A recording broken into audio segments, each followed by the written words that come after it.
Alhamdulillah teman-teman, saya juga puji syukur kehadirat Allah.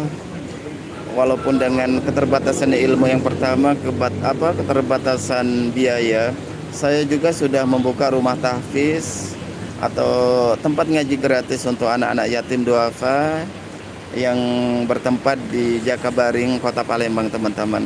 Di situ banyak anak-anak preman, anak-anak dari yang benar-benar hampir meniru teman-teman dengan kelakuan orang tuanya. Pada akhirnya saya deketin anak-anak tersebut, saya suapin satu persatu supaya mau belajar agama.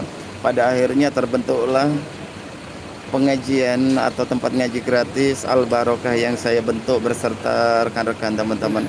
Sudah masuk tahun ketiga, tahun keempat di tahun ini teman-teman. Sekarang sudah masuk di tahun keempat. Alhamdulillah, puji syukur kehadirat Allah. Kebenaran ada hamba Allah juga yang membantu untuk memfasilitasi para pengajar, ustadz-ustadz yang mengajar di situ. Ya, ada hamba-hamba Allah yang turut membantu terkait tempat ngaji gratis yang saya bentuk, teman-teman.